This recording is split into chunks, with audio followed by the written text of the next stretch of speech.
the Mississippi Crop Situation Podcast featuring the Crop Doctors. Good morning from the Crop Doctors Podcast studio in Stoneville.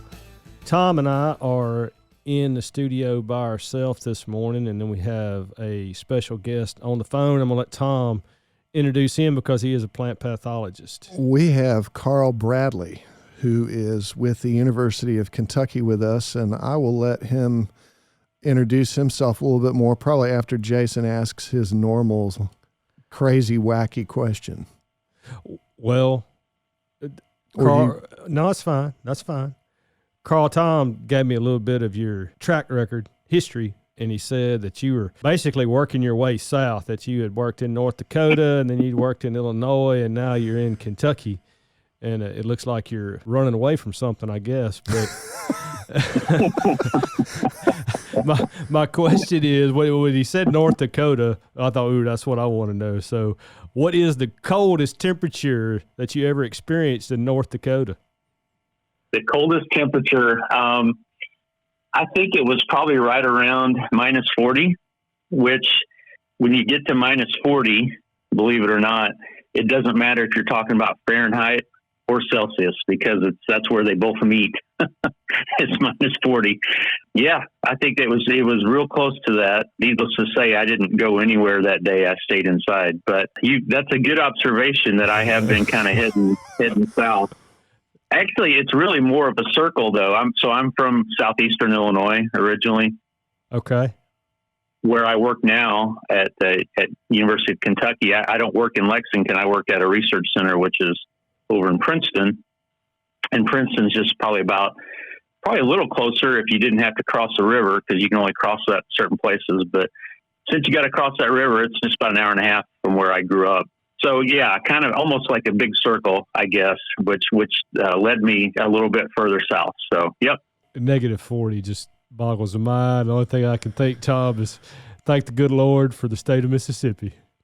All I will add is the last winter I was at Indiana University, which would have been the winter I graduated, the winter of 1994. It was negative 40 as a wind chill. And I said, I am done. This is it. I got to get out of this part of the country because this is it's too cold. That's just, snot freezes. Things are not pretty when it's that cold outside. And fresh flesh freezes like I don't remember what the temperature is, negative 20, I think. I've only been to North Dakota one time, and it was cold, but it was maybe in the 20s. It was cold relative to what it was when I left down here that week. It wasn't that cool down here, but negative 40 now. Okay. Yeah. There's not enough fire in the world to warm up negative 40. It's a complete recalibration of your body once you move up there. It's, I think I moved in March, and I remember we were just moving in, and the mailman came up, and it was like single digits above zero. And the mailman said something like, "It's a nice day today." And I'm like, "What?" It is. but as it turned out, it actually was. Go figure.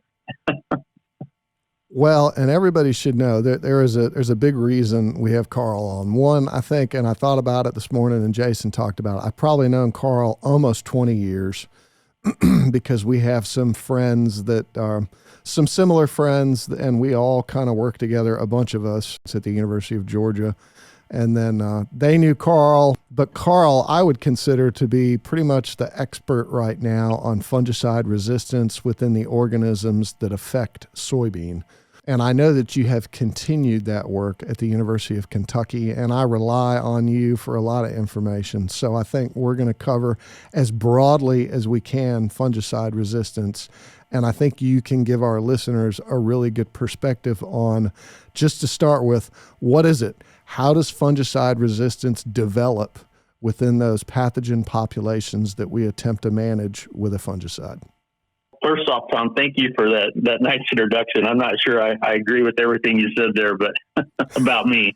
But I appreciate that, and I think this is a great topic to talk about for sure, because it's something that's happening, and it's important. And when I first got started on this project it wasn't really happening in soybean. And I was talking about it like it could happen, and it seems like nobody really cares until it actually happens. So I guess now that it's happened, there are a few more people that do care about it. So how does this work? Yeah, that's a great question. It kind of comes down to two components when you kind of boil it down.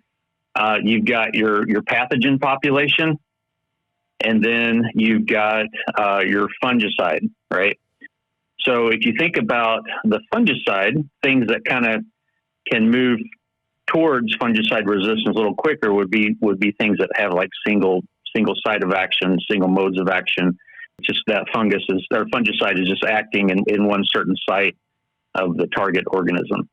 And so when we just have one particular site it's working on, or one mode of action that's utilizing, that's usually a little bit easier for that pathogen to overcome it. So over on the pathogen side, I think that one of the major things is how genetically diverse is that pathogen population. And we have some that are very diverse.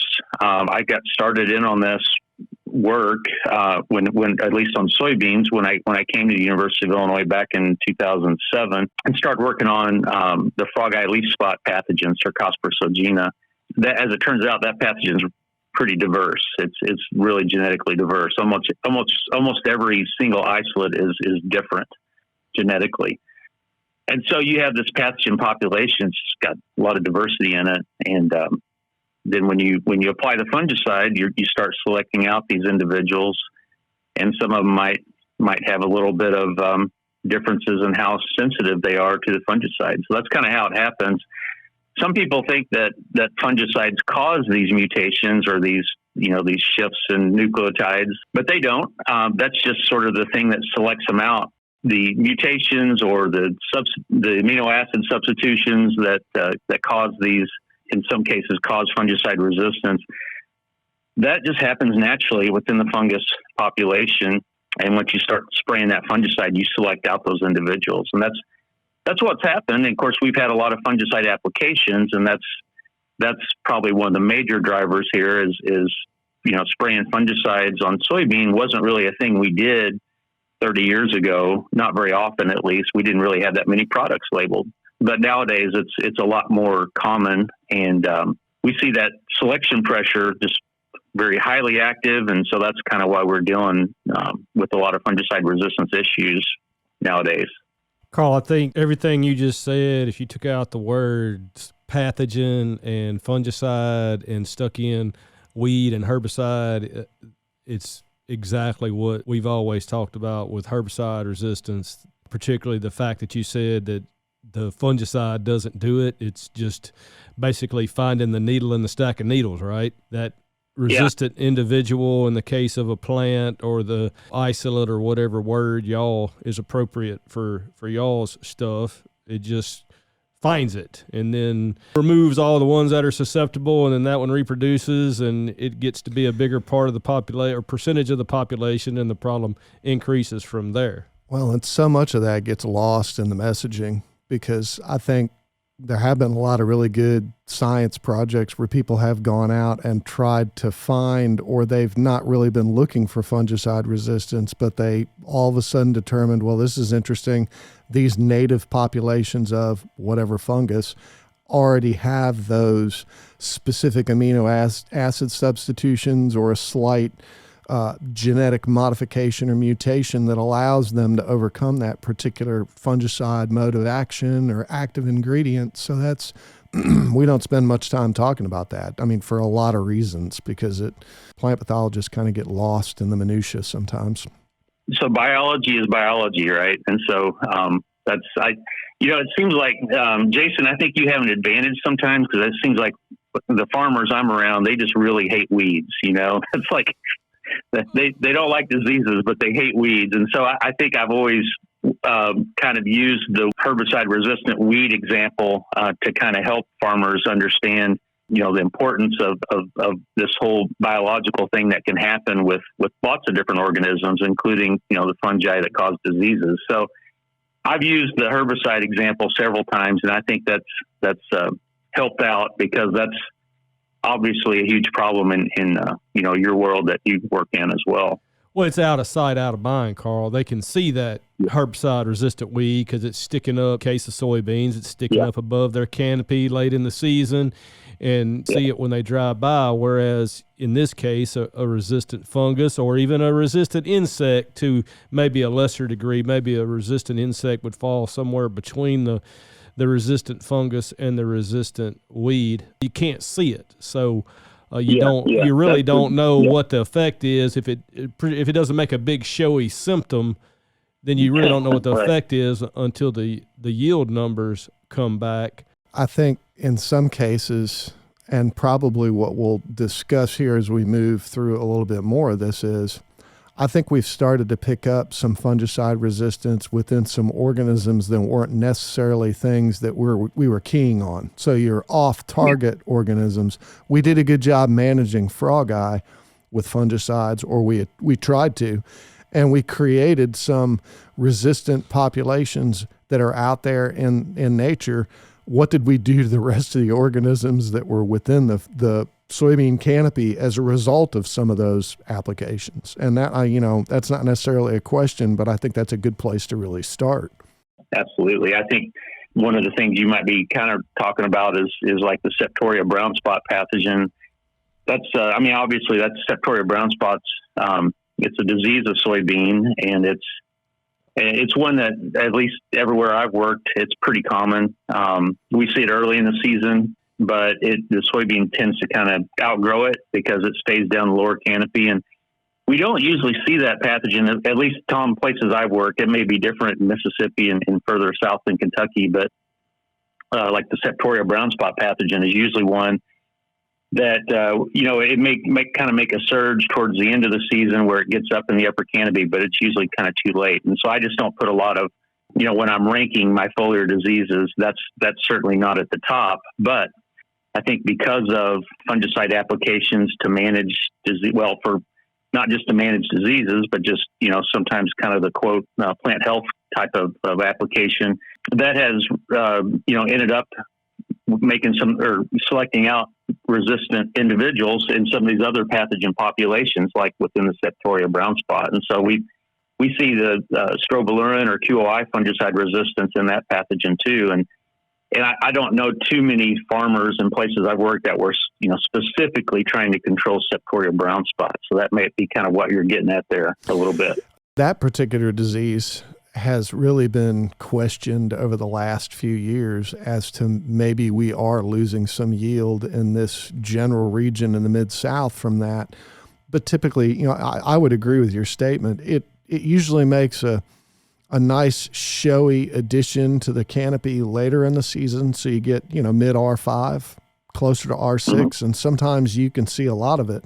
Does that impact yield? I don't know that it does, but I have seen some data from some people in close states that suggest in some cases you may see a yield reduction associated with that particular organism. But I think the hard part is it's a lower canopy issue. And sometimes if you find brown spot, you're also finding target spot. So is it multiple diseases that may be influencing that yield reduction, or is it just one of those? Yeah, that's a good point. From there, I know the bulk of your work, at least when you initiated some of those projects that you did, and you alluded to when you were at Illinois, and then when you moved to Kentucky, you really spearheaded some additional observations and surveys in other states looking into fungicide resistance and specifically QOI resistance within the frog eye leaf spot fungus. But from there, what else have you morphed that research into? What specific organisms or what particular diseases within the soybean production system are you now focused on when it comes to fungicide resistance? You're right. A good chunk of the work I've done has been with the QOI resistance with the frog eye leaf spot pathogen. We're still working a lot with the frog eye leaf spot pathogen. Basically, that QOI resistance is kind of the cat's out of the bag. It's pretty much everywhere now. I think I can't remember the number of states off the top of my head, but I know it's over 20 different states in which QOI resistance has been found. And we mentioned North Dakota a few minutes ago, even up in North Dakota, that they've got QOI resistance, Cercospora sogina, that causes frog eye leaf spot. So pretty much anywhere soybeans are grown, that strain that's going to be resistant is that they're going to be out there. So we started looking at other fungicides, Tom and Jason. Tom, as you know, the strobilurins or QOIs are still out there, but we've kind of had a little bit of shift in active ingredients that have been a little bit more important. Probably good part of the reason is the QOIs just don't work very well on a lot of things because of resistance now. We use a lot of triazoles or DMIs and SDHIs, which kind of is I would say new. They're not really a new group of fungicides, but it's the group of fungicides that's kind of being registered on soybean now when you have a new product, it seems. So we're kind of focusing some of our work on those two, as well as thiophenate methyl, which is in Topsin, or some generic versions of Topsin, which is a different mode of action, a different group called the benzimidazole. So we're kind of looking at Cercospora sogina populations that we get and looking at sensitivity to those different fungicides. So I guess one of the things that we've seen over time is when we look at the triazoles or the DMIs, that we are starting to see just a little bit of a shift, kind of a slow shift towards less sensitivity to that group of fungicides. So when you think about fungicide resistance, you got an example like with the strobilurins or QOIs. That's almost like a light switch. Like you flip the switch and that particular amino acid substitution that happens in the resistant strains of the fungus, they're pretty much almost completely resistant. And it can happen pretty quickly because it's just one little single substitution that has to happen. But when it comes to resistance to triazoles, that's really something that has to happen over time, over kind of repeated selection pressure, so over repeated fungicide applications over years. So when you look at that, when you're trying to kind of monitor for fungicide resistance to that group of fungicides, you really have to have a data set that kind of spans years. And so we do, with the help of people like you and others that have, shared isolates and all those kind of things.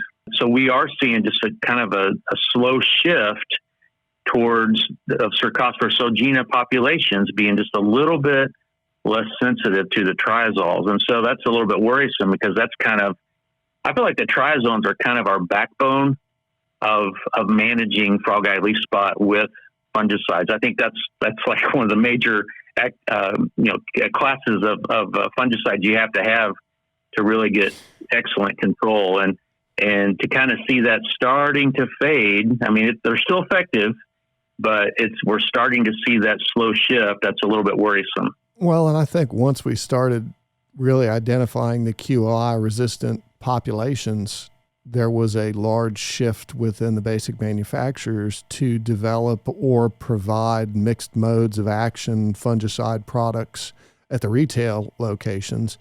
And what they tended to rely on was adding in a DMI or a triazole to make that a little bit more efficacious when you made that application. So the bulk of the fungicides, circa 2010 or so, probably had a QOI and a DMI in them. So we've sprayed a lot of those on a lot of acres. And in a lot of cases, we managed good disease with that. And in some cases, those were just plant health applications. Yeah, absolutely. Yeah, you remember the day where things like maybe just straight up Quadris or straight up Headline would have been applied back in the, I guess, mid 2000s or so, up to the early 2010s maybe. And but yeah, there was definitely a shift where companies started developing premixed products with generally almost always with the triazole. So that was kind of the norm. And now we're seeing, in some cases, maybe some three-way mixes that might include a QOI, an SDHI, and a triazole, or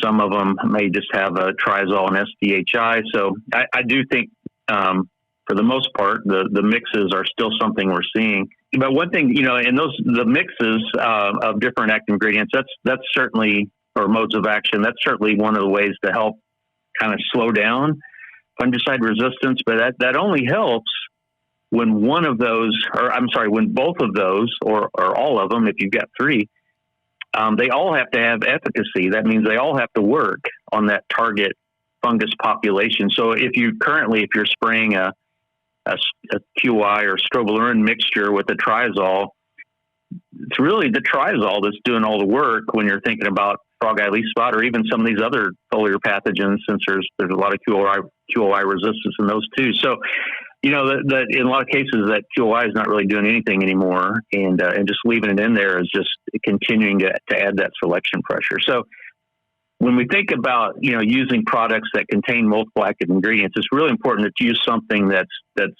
where both of those active ingredients still have efficacy. That's the only way that we can really use those to achieve really good efficacy, but also to slow down fungicide resistance as well. Sorry. No, you're fine. I was thinking, I wasn't sure if you were going to add anything in there on that statement or not. You looked like you were. No, I was conjuring up a weed control recommendation. Well, and I think you make a good point, Carl, about some of the mixed mode of action products that we have that are available, but there are other ways to go about managing some of these issues, and they're not exactly easily touched on, and we probably don't do a great job talking about that. And personally, just sitting here, and I think we still have a lot of work to do when it comes to evaluating new varieties. But the one thing I think you probably see a little bit more is, where are we going in the future with fungicide products and active ingredients and anything coming down the pike? Do you see anything coming in the future that's going to aid in some of these resistant population issues that we're running into? Yeah, no, that's a great question. As far as like fungicide product, I only know on the things protocols I get and things I test. But as far as I'm aware, I'm not aware of any brand new modes of actions, or at least anything that's gotten to my hands yet to test. Of course, there's been some improved triazoles, some improved SDHIs, that might bring along a little bit more efficacy, but they're still talking about the same modes of action basically. And so that is a little bit worrisome. And you're right, there's other ways to manage diseases. We don't have to do that with only applications of foliar fungicides. And so that is something that we have as plant pathologists in our back pocket, where we can talk about other ways to manage these things. And one of those is a really important one, is just resistant varieties. That's one of the most important basic ways to manage a disease. And as it turns out, with frog eye leaf spot, we actually have some varieties that have really high level of resistance. And we've done some work here at Kentucky, kind of looking at some, varieties that differ in their susceptibility to frog eye leaf spot, and then making, having fungicide applications or not on those varieties. Heather Kelly's program at the University of Tennessee is also another one that's kind of been evaluating that. I'm sure there's others.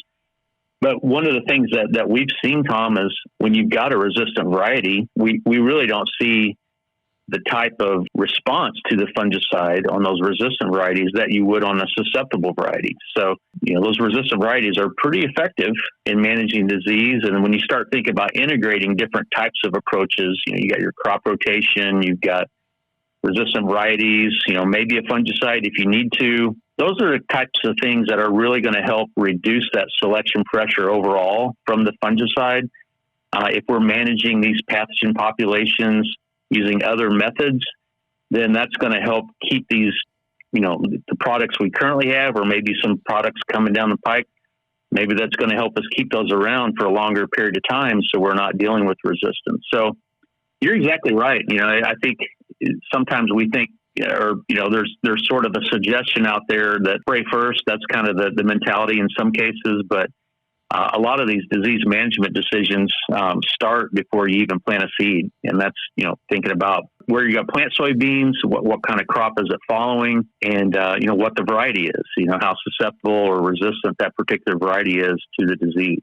Well, and I think we all do our best to provide those types of information, especially when it comes to frog eye, because that, I think, really leads the pack when it comes to potential yield losses associated with plant diseases. That's still one, even in Mississippi, that can be, not devastating, but you can take a pretty significant hit if you plant something that's susceptible and the environment turns out right. That's a recipe for potential disaster. Let me compliment you, Tom, and those of you at Mississippi State, because I look at published university variety testing trials out there, and I think it's always really helpful when there's some disease observations that are made with those trials, and I know you do a really good job with that. And I kind of, and of course, you guys grow a little bit later soybeans than we do here, but we do have some maturity groups in common, and so I always try to publicize, anywhere I can get some information on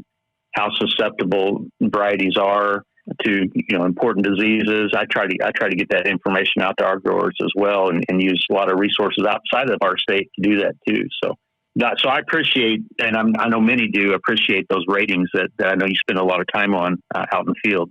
I would think a frustrating part of that, Carl, or with the variety selection, is that environmental component to it. I teased Tom about this disease triangle and disease pyramid, but depending on the pathogen, I mean, you can go 2 or 3 years in a row and have the correct or the incorrect environment for that pathogen to develop a disease, and you kind of get off in a rabbit hole, so to speak, where in my world, as long as we got moisture and the temperature is right, the weed's going to come up. And the entomologists deal with that some too, whether the insect of choice in their research shows up. So I can't even really sympathize with y'all because I know that's frustrating. And we talk about cultural control for weeds too, and some of them are more applicable than others, and some of them are good conversations to have this time of year. And then when the rubber hits the road in the springtime, they're less practical than others. But I mean, variety selection, naturally the first box to check there is the yield potential, and then a laundry list of other characteristics after that. But that environmental component that we deal with on a pathogen developing a disease is just, to me, very frustrating. No, that's a good point. And of course, I think the part of that disease triangle that we don't have any control over for the most part is the weather, right? The weather variable, the environment part. And that's usually what makes a big difference in seeing, either a lot of disease or not very much disease. When a grower's thinking about varieties, I'm sure disease resistance is not the top notch. It's going to be, it's probably going to be something like yield potential, and does the herbicide resistance traits match match my herbicide program. But I think the good thing is, at least for I would say for varieties that are available, like here in Kentucky, and it may differ for further south, but I think what I've noticed is you don't have to give up those things to still get a variety that may have a high level of resistance to something like frog eye leaf spot. So I think you can kind of still find pretty close to the complete package. And if you have a history of that disease, and when I say history, you really need to think about the last 10 years or so, because you could have a couple of dry years in a row where that would prevent you from seeing much disease. So if you've any kind of history at all, then it's likely that it could come back in the right year. And picking those varieties that still have those important traits like high yield, herbicide resistant traits that you need, but then I think you can still bring along some disease resistance as well. I think that still exists.